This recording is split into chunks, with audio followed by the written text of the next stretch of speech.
Díaz Murigib agus tá fátaró go léir go dtí áras an nuachtarán. You're very welcome to the first programme in a new series on RTE Radio 1, Ireland of Tomorrow, a presidential lecture series. Over the course of the series, 3 Irish people will share their experiences and views on a number of themes to do with where we have come from and are going to. Our audience here today is drawn from all parts of the island of Ireland and beyond, and we'll hear from some of them later. So wherever you may be in the world, you're welcome here to Seomra Dahida at Áras an Nuachtarán. I'd like now to introduce your host for the series, Mary McAleese, President of Ireland.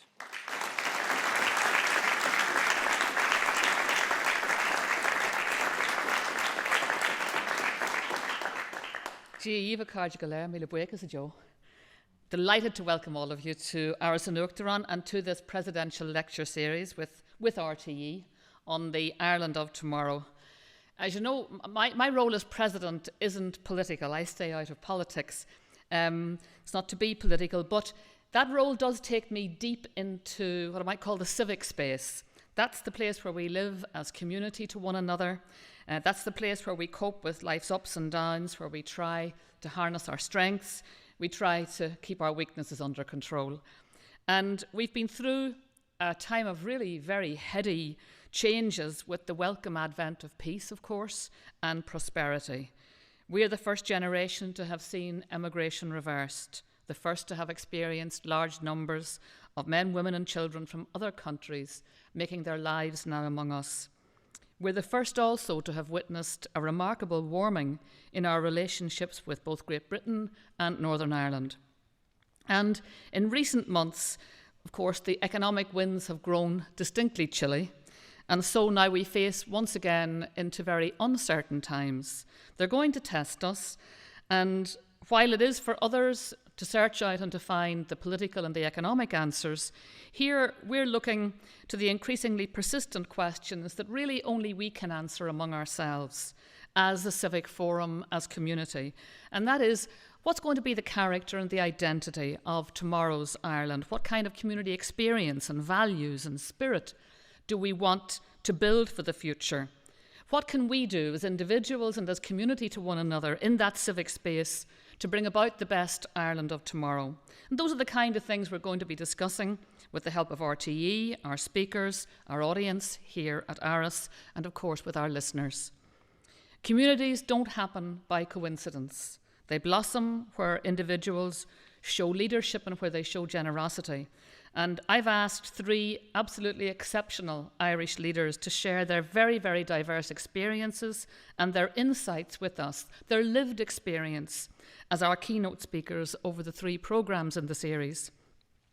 From the field of sport, we'll hear from Martin O'Neill, from the world of education, Dr. Louise Richardson, and the world of business, Padraig O'Cagey. Our audience here at Áras is made up of young men and women who represent this emerging Ireland of Irish and British, of Polish, Latvian, Chinese, Nigerian, and a whole lot more besides. You'll be hearing from them as they put their questions and as they have their chance to make their comments. And I hope that what you will hear will spark a discussion also wherever you are, whether you're on this island or whether you're part of our scattered global community to whom we're so very strongly tied.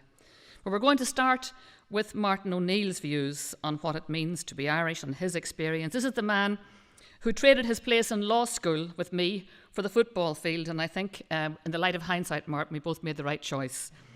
And certainly there's no better man to help us explore the kind of questions that are very important to us in this discussion and to understand how the answers to some of these questions just keep on changing in ways that we could not have imagined only a few short years ago. So let's begin and use the words of a famous Ulsterman, Seamus Heaney, who in this house back in 2004 said, "Move lips, move minds, and make new meanings flare, like ancient beacons signalling peak to peak." So let's do that. Let's make new meanings flare. Gur míle maith agaibh go léir. Enjoy.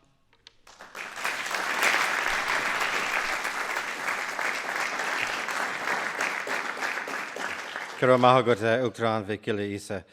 you, President McAleese, who is staying for the lecture, as indeed is Dr. Martin McAleese. Thank you both. Our guest speaker today will be as the President has outlined, especially familiar to soccer fans, pacing along the touchline at matches involving Aston Villa, the Premier League club he now manages so well. His sporting record crosses a number of borders and codes. He managed Glasgow Celtic to a European final in 2003, played international football for Northern Ireland and played Gaelic football. Today he would speak on the theme, what it means to be Irish. Would you please welcome Martin O'Neill.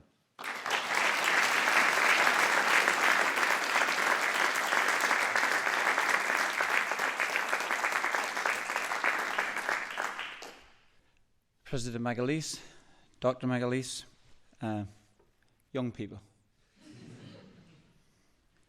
It's an absolute privilege for me to be here today. I genuinely couldn't be more pleased. My subject today, being Irish, what it means to me. I have these images in my mind. It's an amazing couple of images. In my front room as a 6-year-old, used to sneak into the room. We had 2 pictures hung on the wall.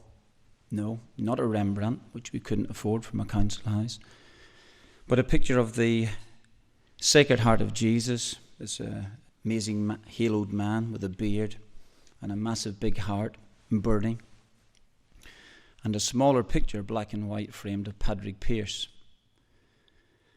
And I find this amazing that 50 years on, in my own house, not so very long ago, a group of Englishmen from the Football Association came in to interview me for the possibility of being manager of the English national football team. It is amazing that I thought that I wanted to know, first of all, where the 50 years had gone, but more interesting than that there, how did I end up there? How did that become? I was brought into an Irish nationalist working class family, big family, 4 brothers, 4 sisters. I was 6th in line. Delightfully, we are all still alive, some in better health than others. My mother and father have since passed on, but gave me wonderful traditions, wonderful culture, even though they weren't particularly well educated themselves. But I was brought into a very, very strong GAA background where they played games. Soccer, for instance, was frowned upon. It was our definition of Irishness. And we paraded this GAA almost like a banner. And Irish Catholics were brought into this environment in which we felt that as if we flourished. I think that my particular life, I'm full of anomalies, ironies, paradoxes, downright contradictions, to be perfectly honest. I think I might have got all of those from my father. But it was interesting because he was a founder member of the club in Kilrea in County Derry, where I was born and brought up. Pearse is very strong GAA. And yet, he was a barber in his shop, felt absolutely no discernment whatsoever about parading a wonderful picture of the Manchester United football team in his shop. It was the Busby Babes just before the Munich air crash in 1958. And he had this fantastic picture which he displayed in the shop. And I'm sure that there were 1 or 2 of his fellow Catholics who may have thought that this could be displeasing. My father might have had an ulterior motive for it, since most of his customers were Protestants. He may well have had a business eye on things.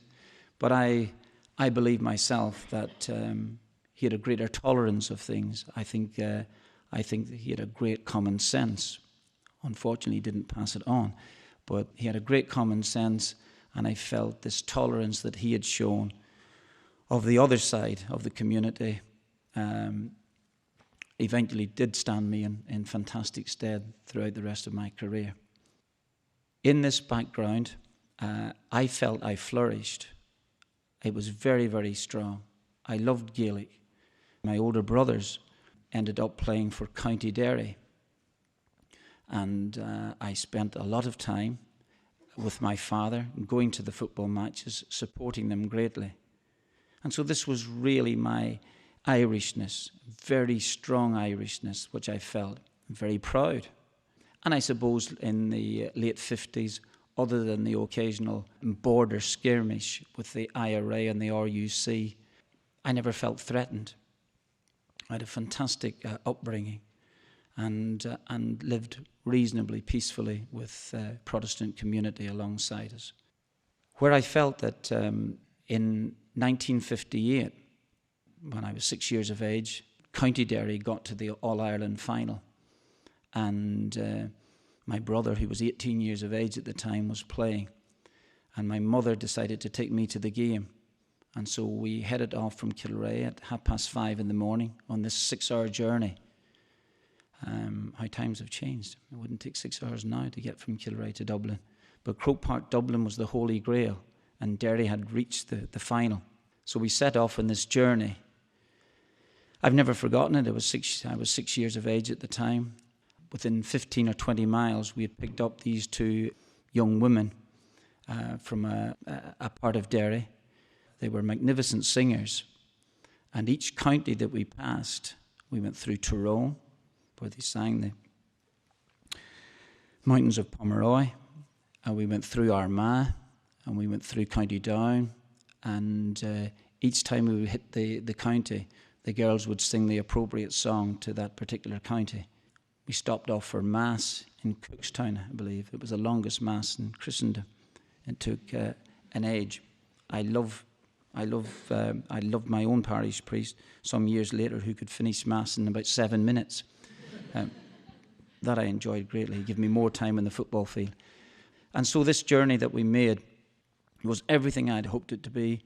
It was a definite extension of my Irishness. It was what I wanted to be, it's what I felt I was, and there was no greater place. And of course, with my mother beside me, I felt pretty safe. By the way, Derry lost the final, and so we had a rather disappointing 6-hour journey back.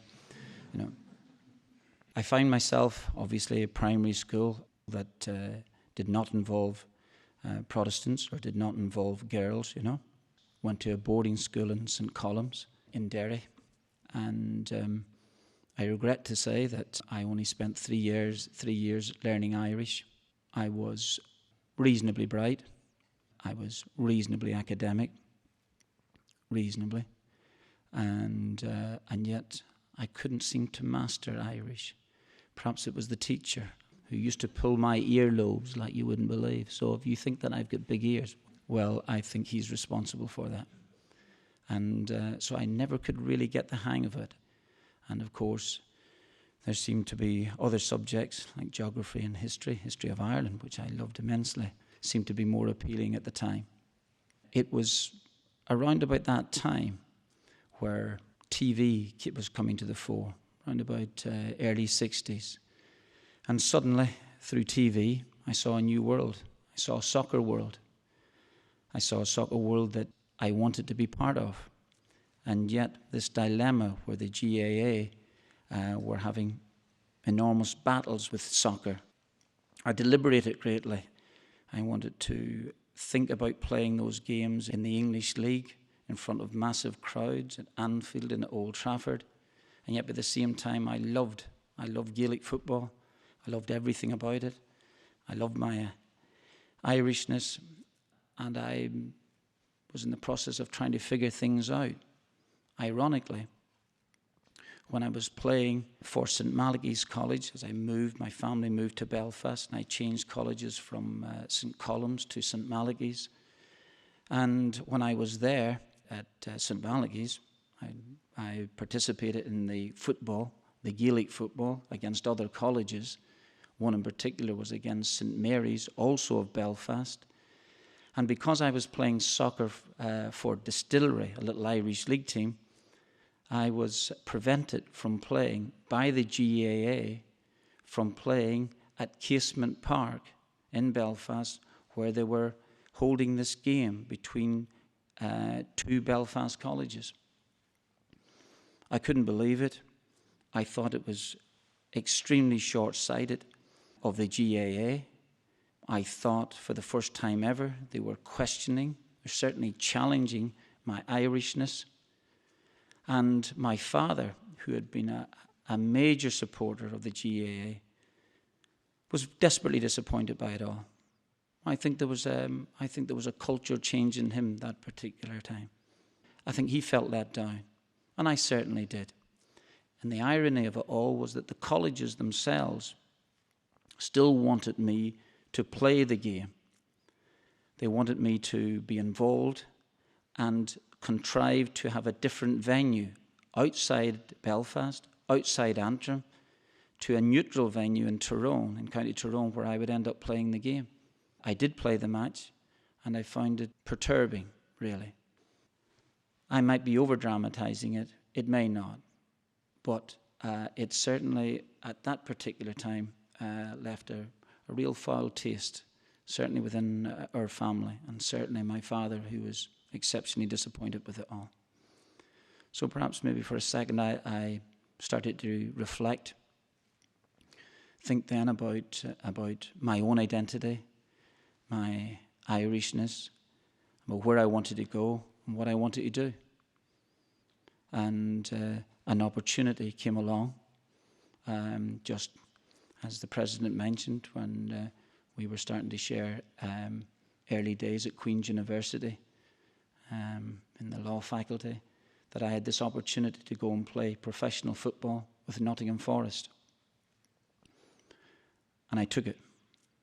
And I must admit, have not read a book since. When I went to Nottingham Forest, it was early 70s. And the political climate in England was definitely changing.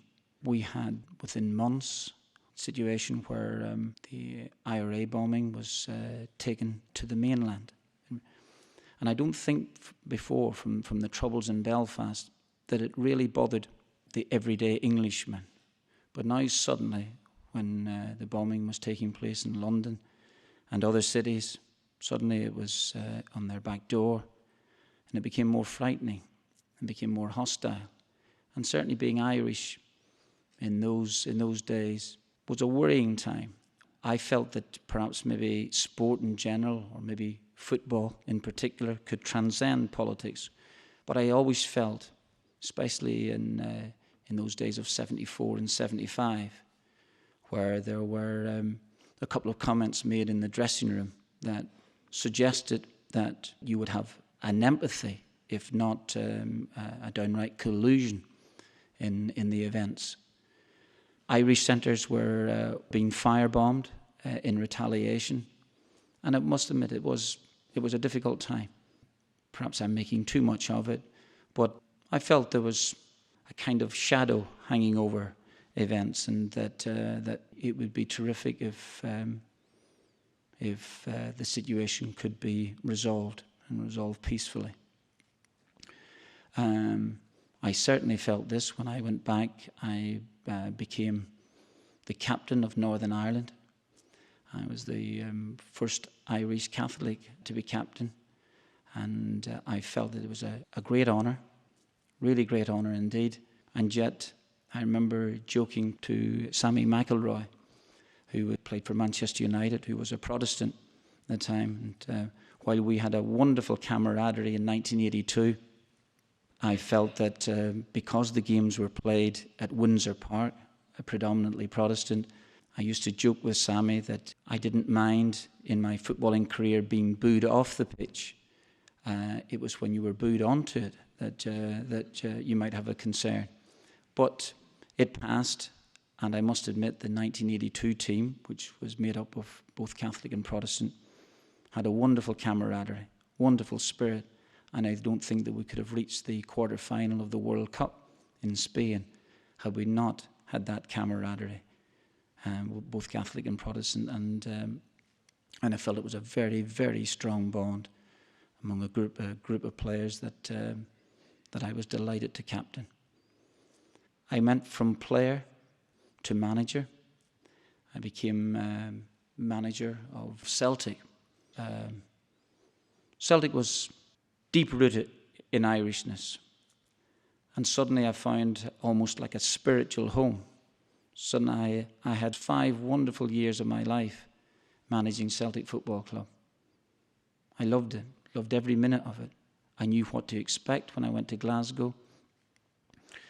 I knew that Glasgow in many aspects mirrored Belfast. I wanted to go there. I enjoyed it immensely. 5 wonderful years at the football club, knowing what to expect, feeling a contentment, feeling an Irishness within the football club, despite the fact that it was based in Scotland. It had its roots in Ireland. And when the Fields of Athenry were sung by 60,000 people on European evenings, it was a hair-raising experience, something I shall never forget. And I loved it dearly. So where is this all taking me? I've had a wonderful life, and I think that the irony of it all is that I have spent almost 40 years out of the country. I feel as Irish as the day I left, and I feel as proud as the day I left, and that will never change. And yet, the irony is that I could not have done the job I did for quite a number of years in Ireland. I had to go and earn my living in England. I feel that those people, like President McAleese, sparing our blushes, who have been bridge builders, who've done wonderful things to try and bring the two communities together, I feel as if I'm the one that has benefited from that greatly. I genuinely believe that. And it's through almost vicariously that I am reaping the rewards of other people's fantastic work. And I appreciate that greatly, more than you'll ever know. Where are we today, being Irish in the future? Well, I think that I'm the Irish diaspora. I feel that wherever I go, there'll be somebody, but probably somebody with a Celtic shirt on, telling me that being a Celtic supporter is not really being a Celtic supporter. It's being Irish. It's what they feel. It's what their parents would have felt. It's what their grandparents would have felt. And all I will say to you is this: you're very young, exceptionally young. I don't know what life holds for you, but I honestly think that you should grasp it. You should go with it. You should make the best of the opportunities that I believe now exist, that may not have existed 30 or 40 years ago. You are basically our future. And I would think that you should be exceptionally proud of being Irish, if you are. Go and get it. Go and get it. It's there, it's waiting for you. It's a fantastic life. It really is. So you shall survive and you shall prosper. And you will be brilliant. Absolutely brilliant. Just go and get it. But please, Irishness for me is something wonderful. I joked when I was doing a bit of punditry in the summertime that I would really in another life like to have been Italian, because most Italians are handsome and debonair and really good looking and could get all the women in the world, you know. Well, actually I don't want to be Italian. I am delighted to be Irish. I couldn't be more pleased. I was delighted to be born into an Irish family, and that's when I shall go out, and that's what I've told my 2 daughters, and I shall hope that they shall take it on. By the way, my 2 daughters have both been born in Northern Ireland, and both have spent 1 week of their lives in Ireland. And I asked my daughter last night, she is 26 years of age, did she consider herself English or Irish? And she said, "Dad, don't even ask me that question, you know." So I still don't know the answer. Whether they end up marrying Irish men, good Irish men, I shall tell them about you today. couple of good-looking men here as well too. Are you 24 or 25? Well, whatever you are, you'll be good enough. You'll be good enough. You'll be brilliant, honestly. Thank you very much indeed. I really appreciate it. Thank you. Thank you.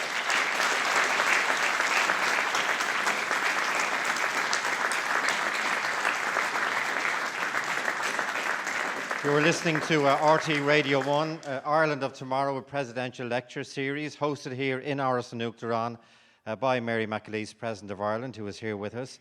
Today's guest speaker was, you've just heard, Aston Villa manager and former captain of the Northern Ireland soccer team, Martin O'Neill, who spoke on the theme, what it means to be Irish. Now, if anyone wants to talk about, respond to what Martin said and also to address the issues of what it means to be Irish, we have an invited audience here from Ireland and indeed abroad. Martin, can I just ask you a question? You said in the 70s, this whole issue, this turmoil that was happening here in your home place on this island, led to jibes in the Nottingham Forest dressing room about that's your lot when there was bombs going off and collusion. So that was the image of Ireland in the UK, so to speak, at that time. What is the image of Ireland today from across the water? Well, I think myself it's completely different. It's a different outlook, it's a different perspective, and I believe that we are viewed in a totally different light. That is for the wonderful work that has been done by an exceptional group of people to bring about these changes, both in Northern Ireland and the view that is held throughout the world, and obviously my own experiences in Britain in particular about the Irishman. And I think that such progress has been made that I do not believe it would have been possible 30 years ago, as I mentioned earlier, for me to be sitting in a room, my own front room, being interviewed by a group of men, English to the core, about becoming the manager of the national soccer team. And that is great credit to those people who have made those changes. And I think it is almost by definition a different outlook, a different perception, and a much changed one, but more to the point, a very, very positive change. So the image now is totally, in the main, positive. It's absolutely. I think that because, obviously, the world being more global with, for instance, cities like London becoming more cosmopolitan, I don't believe for 1 minute that being Irish is a hindrance in the way that it may well have been in the 70s. Okay, you're listening to Ireland of Tomorrow, a presidential lecture series hosted here in Áras an Uachtaráin by Mary McAleese, President of Ireland. Today's guest speaker is Aston Villa manager and former captain of the Northern Ireland soccer team, Martin O'Neill, who's addressing the theme, what it means to be Irish. Go ahead, Sean. Hi, how are you, Martin? Sean Campbell, Dublin Institute of Technology. It's a great honour to hear you speak. It's people like you and President McAleese that make the Irish people more proud when they see what yourselves are doing. It's fantastic. My question is, do you find that your own Irish players that you have, or if you have any, do you find that when they're away from home that people who are away from home become more Irish or feel that they're more Irish? In the players that I might have had, it's a very good point. I'll try and come at it from two angles. I'll come at it from the playing aspect and then the managing aspect. When I was playing with some Irish players, some from the north and some from the south, I actually felt that being an Ulster Irishman was a different feeling to being a Southern Irishman. You know, I haven't sat round a table with Roy Keane, for instance, but I'm quite sure his view of Irishness would be different to my own. He would have had a different set of experiences to the one that I would have been used to in the north. I sometimes, and please, hopefully I've changed my mind, I sometimes felt that the southern view of the north was very cold and distant, and something that the Southerners didn't really want to be part of, or didn't want to belong. That was a problem up there, and if you can solve it yourselves, get on with it. managing players, managing Irish players, I've never found it too difficult. I've managed them from both sets of the community, and I hope that I have a genuine empathy with what they believe in and what they feel. And I would hope that whatever decision that I ever made about leaving a player out or playing him was due basically on football reasons and nothing else. It couldn't be. I couldn't do that, and I wouldn't want to. But in terms of the players being away, I think that in the early days of some of those younger players, I thought they'd get very lonely. I thought that they missed home greatly. In fact, one or two went back to Ireland from my days at Nottingham Forest and ended up playing local football. They were certainly talented enough to make the grade in England, but they missed home so much. And I felt that there was nothing wrong with that either. Martin, thanks very much for speaking to us this afternoon. It's most inspirational. I just wanted to pick up, Martin, on that theme of coming from the north. And it's wonderful to hear how you describe that you do feel different, because coming from Northern Ireland and describing myself as Irish, I always felt slightly different to somebody perhaps who'd been brought up in the Republic. Yeah. But what you're saying is, and I think it's a most positive thing, is that it's good to be different coming from the north and yet share that identity of Irish. And I think it's wonderful. I really just wanted to ask you, how do you think the future of the island, as it were, will evolve, in a sense of, will the Irish people in the north just stay in the north and that will be how they interact in peace with their neighbours? Or do you think that northern people still have a role to play in the Republic as well? I always feel that Northern Irishmen have a part to play. I do genuinely feel that. I feel that whatever way they conduct themselves outside the country, I love to see, particularly people from Northern Ireland, going and making something of it. Do I think that they have a part to play in all Ireland events? Well, I would hope so. I would hope so. Was that not what Wolf Tone set out in the first place today? Who's Wolf Tone? Young girl. President, in terms of the issues that have been raised so far, the connectivity, you would have seen it if you travel abroad, the connectivity among Irish people, is that very different? I think the fascinating thing that comes through, one of the most important contributors to this session has been your daughter, or one of your daughters, because I love the fact that she didn't answer your question when you asked her, did she feel Irish or English? Because in a way, I'm hoping that question will disappear off the agenda, that we'll actually be putting an either or, plump for one or the other. Which is it to be? Which side do you stand on? Because looking around this audience, I'm very conscious that tomorrow's Ireland, and indeed this island for a very long time, has had mixed identities, and a lot of the problems have come from forcing people to choose. You must be one or the other. It must be soccer or Gaelic. It must be.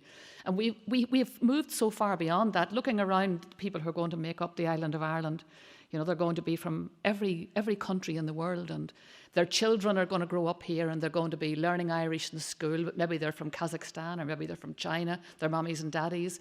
Maybe they're from Poland or Hungary. Are we going to arrive at a point where we can take pride in the fact that they're Irish Hungarian, they're Irish Polish, they're Irish English, they're Irish British, and that they draw from all those wells, and all those wells are going to enrich them and enrich us? I think your daughter gave the right answer. She's the harbinger. I think she's the forward troops of the times to come. And I think she'll thank you for that. You're listening to Ireland of Tomorrow, a presidential lecture series hosted here in Áras an Uachtaráin by Mary McAleese, President of Ireland. Today's guest speaker has been Martin O'Neill, Aston Villa manager and former captain of the Northern Ireland soccer team, on the theme, what it means to be Irish. Hi, I'm Chirandeep and I'm from India. I'm studying my management in the UCD Smurfit School. And I really wasn't aware of who's Mr. Martin. And then I was kind of informed that he's a personality to be looked upon with high regard, and is kind of, there are many managers, there are many football managers, but then he is the one to be kind of regarded high. Well, and then I took this opportunity of coming here, and then now I'm kind of feeling quite privileged to be here.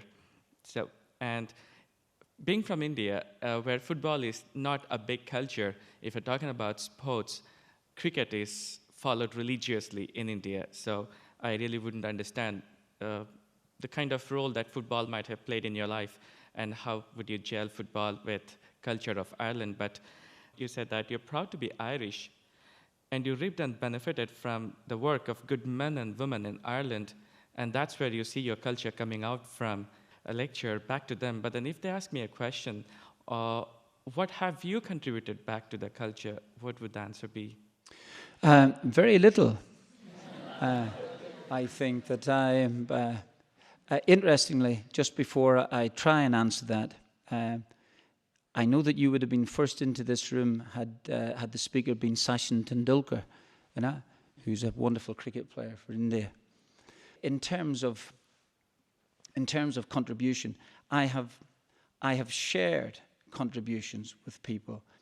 I've been in the presence of some wonderful people who have attempted to make changes in this country. I felt almost humbled by their intellect, by their drive, by their determination, and in many aspects, I would have tried to have mirrored that in my own existence, in my job that I do. Hello, Martin. My name's Guy, and I'm from Northern Ireland. When you look at the remarkable transformation at the Irish FA ever since the Sanchez era, do you see the potential for football to act as a unifying force? And would you perhaps share George Best's aspirations for an All-Ireland football team? I touched really on the football team of 1982, which was made up of Catholics and Protestants. I felt that there was an incredible camaraderie between the players. And I thought that any differences in religion were put to the side when we stepped onto the football field.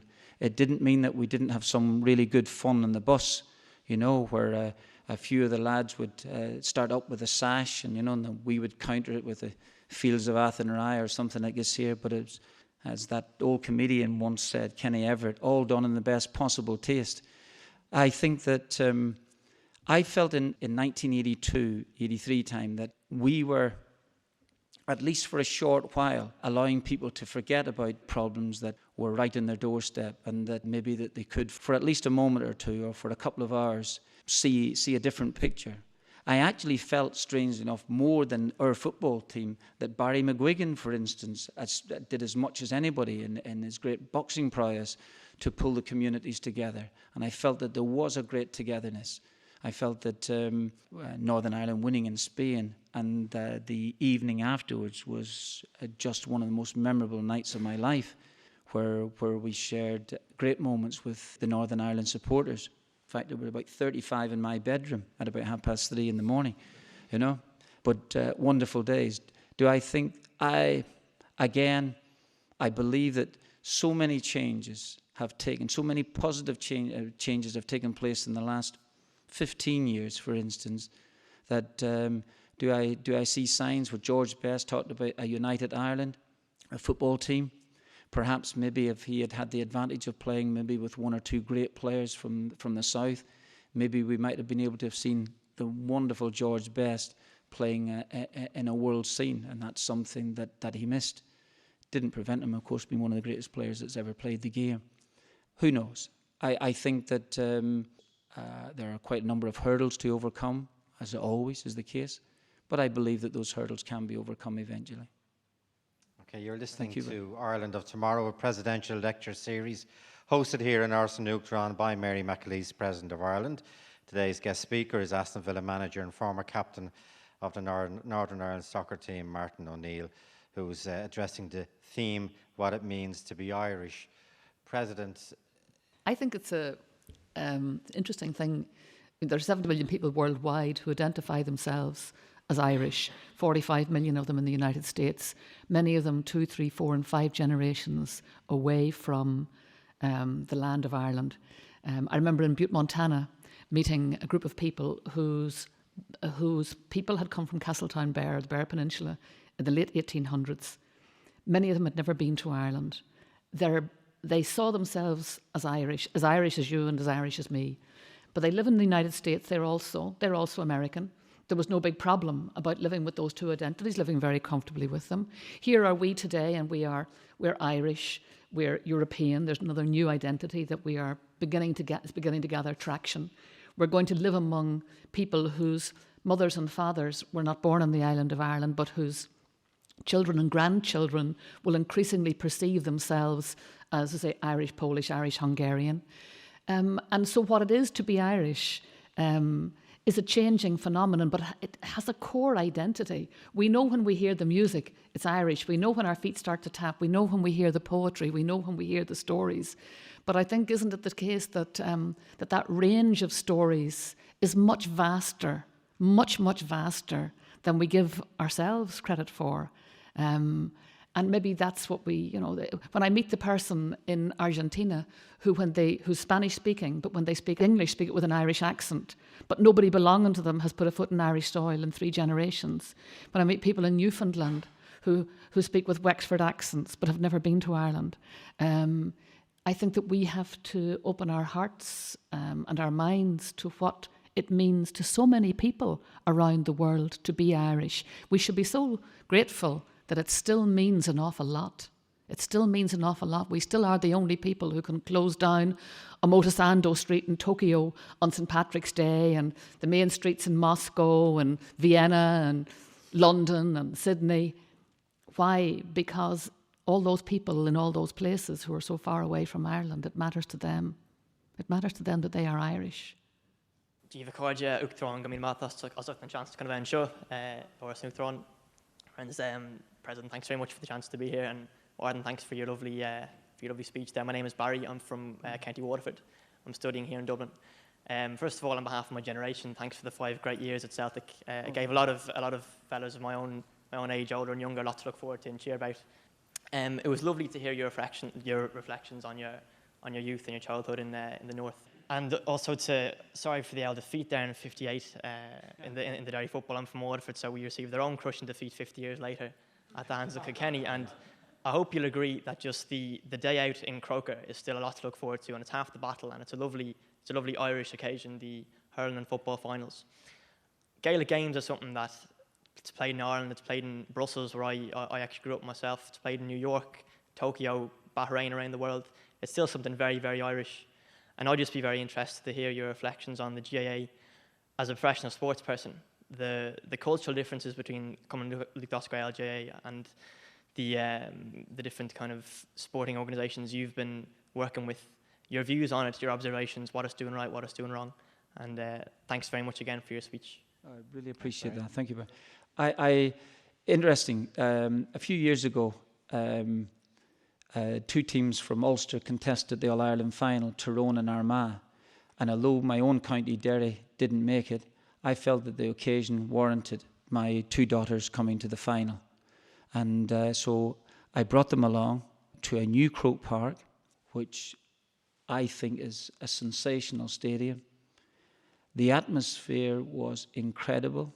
And I must admit, when the national anthem was being sung, I thought that I looked across to the girls and they had a little tear in their eyes. These are for 2 girls who have, as I said, both born in Northern Ireland but spent less than a week of their lives in Ireland before being shipped back over to England again. And I thought that was a great moment for me. I wanted them to feel Irish. I wanted them to genuinely, I didn't want to force it on them, but I wanted them to see for themselves what it meant to people. And as you say, the whole Croke Park experience, this holy grail, which it was way back in 1958 and still is now, is fantastic.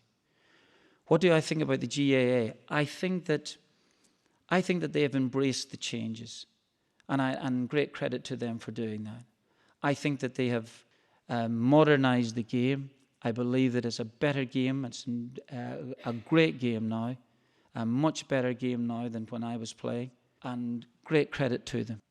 My particular argument with them way back in 1970, 71 time, really in the scheme of things was nothing. It was nothing. It was a big issue for us and our family at the time, but in the scheme of things, it was nothing. But I do believe that they have changed. This short-sightedness, this protectionism that they viewed the sport with, and hence Irishness in itself, all tied up with it. I felt that they've attempted to change with the times, and I'm absolutely delighted really with that. All organisations, have their faults, but I see great positive things coming from Gaelic now, and things that I thought honestly that I may not have been able to have seen in my lifetime, certainly from 40 years ago. And in terms of the hurling, I love it. Couldn't play it, but old Kilkenny, they're absolutely flying. Isabel. Hi Martin, thanks very much for speaking to us today. My name is Isabel, I'm a student from UCD and from Dublin as well. As just something you just touched on there, as someone who you were trying to prevent from playing GAA when you started playing the foreign code of soccer back when you were in college, how significant do you think it was, like the last couple of years when Croke Park was opened up to foreign codes like rugby and soccer, and where a team like the English rugby team could come to Ireland, and it wasn't really a controversial step anymore, that it could be treated with complete respect by everyone? I think that's the changes that have been made. I just thought it was a wonderful thing. It would be interesting to see what the English rugby team thought of actually stepping out and playing at Croke Park. I'm quite sure that most of the English team would not have been aware of the history of the early 20s, but by the same token, someone must have told them that quite some considerable time ago they wouldn't have been welcome in Dublin, never mind at Croke Park. And I think those changes reflect the positive attitude that I believe that now surrounds the GAA, and I also believe that it surrounds Ireland, and I'm really thankful for it. And again, it's getting back to the point that I actually believe that I'm a kind of a product of all those great changes that have been made. I don't think that I would have been able to have survived or attempted to flourish unless those things had happened. I'll take one quick question finally from Aoife. Hi, I'm Aoife McLachen, Ryan Uachtar and Common Gaelic TIT. Bhain just real gurmila magwif as an queer chat and shall new agus. I just want to say that I agree with what President Mackley said. I think it would be a fantastic thing if someday people could say that they were, Irish, British or something like that. It would be a really wonderful day. But my real question is for Mr. O'Neill about, you said something that the Irish identity and the way Irishness is perceived has changed more in the last 30 years than it has in the last 400 before that. And my question is, whatever about our perception from people outside from other countries, what about our perception of ourselves as Irish people? What do we think Irishness means now, and has it become diluted by globalisation, or is it still, are the iconic things that you mentioned in your front room, the Sacred Heart and the Pádraig Pearse picture, are they as prominent today as they were? Well, it's a very good point, and I believe that I actually should be asking you that question. I think myself that in terms of globalisation, I actually believe that Irishness that has been perceived by Wolfe Tone, by Henry Joy McCracken, people like that, I think it's changed. I think it's changed greatly. I mentioned the fact that it was just my view that I thought that that Irishness had changed in the last 30 years, more so than perhaps in the last 400. That is my view. These are my experiences of what I have as an Irishman living in England, and how they're perceived, how an Irishman is perceived now, as to, for instance, 30 years ago. I do believe that there's a definite change, a positive change. I think that there is less to worry about for young people going out to the world today. That's my view. Thank you. You're listening to Ireland of Tomorrow, a presidential lecture series hosted here in Áras an Uachtaráin by Mary McAleese, President of Ireland. Today's guest speaker has been Martin O'Neill, Aston Villa manager and former captain of the Northern Ireland soccer team, on the theme, What It Means to be Irish. Thank you, Martin. Can I formally call on our host, President McAleese, to close the programme? Well, I think we can all agree we've just had a great start to the presidential lecture series, thanks to Martin O'Neill. I hope his football team won't suffer as a result of you being here, of the time you've spent with us, Martin. We're very, very grateful, I know, to have had this time with you, and the time that you've given to us been very precious to us. Our young audience entered into the fray with enthusiasm, so a big thank you to each one of you for being here. A very special thanks also to RTE, in particular to our moderator, the legendary Joe Duffy. I hope you enjoyed the programme, those of you who are listening, and you'll continue the debate wherever you are, so that we can, as that other famous dairyman suggested, make new meanings flare. new ideas, and also in a very encouraging environment. Thank you all for joining us. Gur mille maith agaibh.